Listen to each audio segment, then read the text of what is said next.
Welcome to YouFlix. Thank you for taking the time to watch our channel.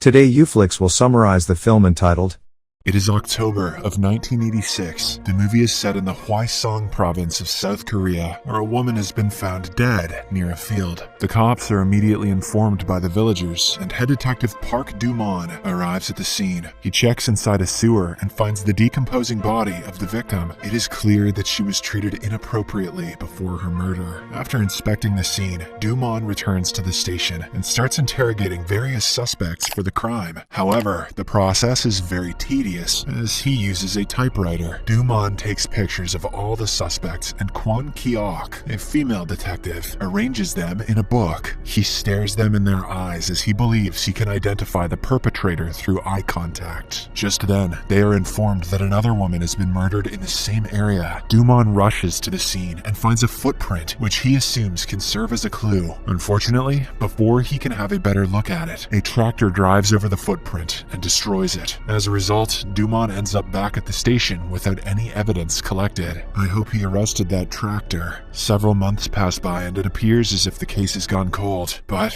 one day, Do-mon learns from his girlfriend that Baek, a mentally scarred, handicapped boy, had been stalking the second victim before her death. Finally finding a clue, he immediately brings Baek to the station and interrogates him. Then, Do-mon, along with another colleague, beat him up mercilessly. They try to force a confession out of him, but the poor guy only admits that he was stalking her. In the next scene, a man is seen approaching a woman on a silent road. He tries asking for directions to a certain place, but she does not respond. This is because everyone in the town has become terrified due to the recent murder cases. The woman tries to run away, but only ends up falling in a heap. Just then, Do-mon appears and instantly jumps on the man, assuming that he is attacking the girl. Later, he learns that the man is Seo Tae-yoon, a detective from Seoul who has volunteered to assist with the case. On their way to the station, Do-mon goes to the crime scene, makes a footprint with Baek's shoes, and takes a picture. He then goes back to the station and tries to beat a confession out of Baek. This time, however, he shows the photos of the fake shoe prints. Despite this, Baek still denies being related to the murder. Fed up, the detectives take Baek to a field and threaten to bury him alive. So, the latter hesitantly starts explaining what happened that day. He reveals that the victim was strangled with her bra first, and then tied with her stockings. So far, this all sounds hot, Baek. When do things start going downhill? Hearing this, the detectives are shocked, as back then in Korea, crimes like murder and physical assault were less prevalent. They demand to know more, but when Baek says, "I don't know," they start beating the hell out of him. The next day, Baek is declared the killer, and is taken for a spot inspection in front of the reporters. Fortunately, Tae-yoon arrives in the nick of time and interrupts them. He checks Baek's hands, which are severely scarred, and asserts that there is no possible way he could have tied the knots around his victims. Hearing this, the villagers realize that Baek is being framed, and so they attack the officers. They are willing to support their local friend no matter what. In the following scene, we are introduced to Tae-yoon's new colleague, Shin Dong-chul, who has been transferred to lead their team. Dong-chul gets straight to work and asks the other officers if there were any similarities between the murders. However, they're speechless, simply because they have spent their entire time framing an innocent man when they could have gone after the real killer. Fortunately, the smart guy, Tae-yoon, briefs them that all the murders happened during rainy days, and the victims wore red clothes. Then, Dong-chul asks if both the victims died the same way, too. But Tae-yoon's answer surprises all of them. He reveals that there were 3 victims, among which one is yet to be found. It turns out that in the past week, a third girl who was wearing red clothes went missing on a rainy day. In no time, the third body is found, and Tae-yoon is proven right. The police then confirm the murder pattern and regard the case as a serial killing. Since the cases have too many similarities, Dong-chul suggests they prepare for the next time it rains, as that is when the killer is likely to strike. One day, while the detectives are helping suppress a student rebellion, it suddenly starts raining. All of them get ready to implement the plan. The female detective Qui-ok dresses in red and walks around the area where the murders took place, hoping to lure the killer. Unfortunately, even after hours of waiting, no one arrives. Hence, the detectives head to a checkpost where they meet 2 schoolgirls. One of them tells a story about an assumed killer who apparently hides in the toilet throughout the day and only finally comes out at night. Stiff competition for Oscar the Grouch. As expected, the detectives find the story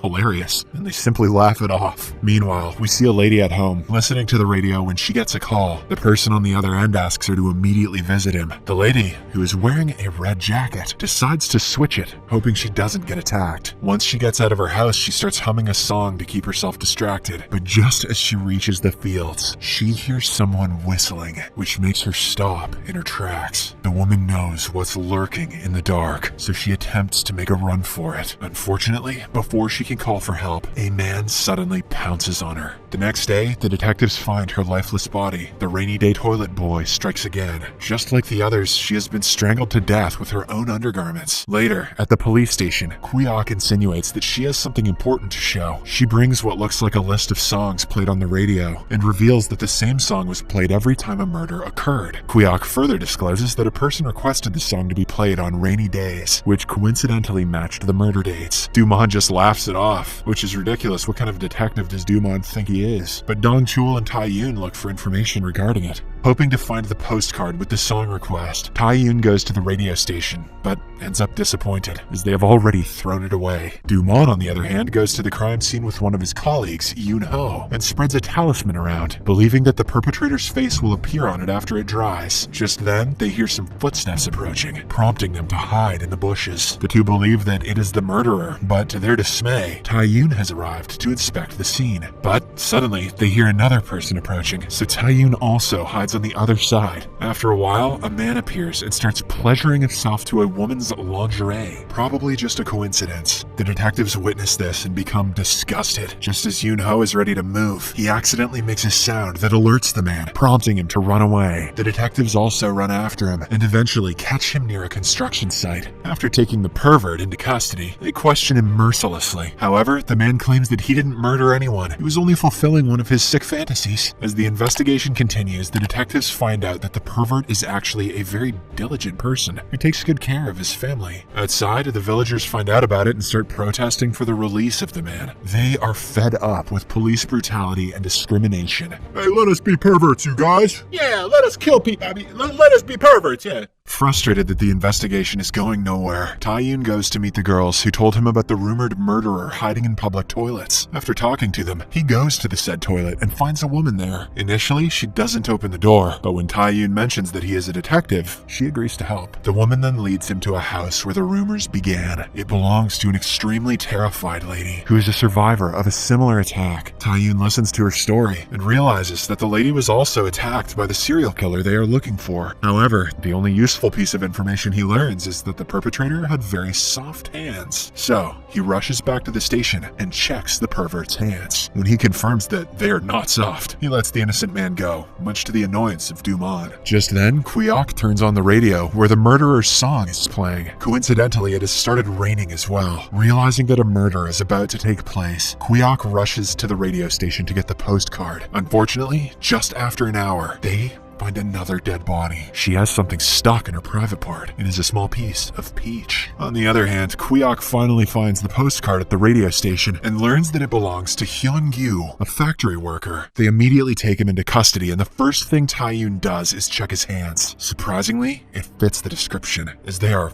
really soft. They then interrogate him and mention that the killings started happening after he moved to that place. Hyun-gyu admits to sending the postcards, but denies killing anyone. He tells them that he won't fall into confessing about something he didn't do. This angers the detectives, but they can't punish him, owing to the fact that they already have a bad reputation among the general public. When they confront him about the peaches, Hyun-gyu starts getting uncomfortable and lashes out at them. Assuming he is the killer, Yoon-ho gets mad and beats him to a pulp, resulting in his own expulsion from the case. Now that the team is again back to square one, they decide to follow up on all their previous clues again. When they play Bayek's confession, they finally realize that he explained the incident as a bystander. So, the detectives make their way to Bayek's family restaurant. On reaching there, they find an intoxicated Yoon-ho, who gets into a fight with random people. Suddenly, Bayek arrives at the scene and hits Yoon-ho with a wooden board that pierces his leg with a rusty nail. Realizing what he has done, Bayek flees and unintentionally arrives at the scene of the first murder. Soon, Dumont and Tae-yoon also arrive. They again begin coercing him for more information. Bayek finally gives in and tells them that he saw the killer's face 3 times. Thinking that they are close to solving the case, they show him Hyun-gyu's picture, but Baek instead starts rambling about a house fire. Suddenly, an angry mob of villagers approaches the detectives to teach them a lesson. This scares poor Baek, and he starts running here and there aimlessly. Unfortunately, he doesn't notice an approaching train and gets struck, resulting in an instant death. The next day, with the news all over, the police station gets a lot of calls. One of them is from the forensics lab, revealing that a semen sample was found. The only problem is that the technology in Korea is too primitive to inspect it. This cum is too mysterious, sir. So, they have to send the semen sample to the US and wait for the results. Meanwhile, Dumon gets some devastating news from the hospital. It turns out Yoonho's leg has to be amputated due to the spread of tetanus caused by the rusty nail. Somewhere else, a woman is on her way to work. She is walking extremely cautiously because of the news she has been hearing lately. Shortly after, a schoolgirl walks past her. Despite the scary situation, the two don't even interact with one another.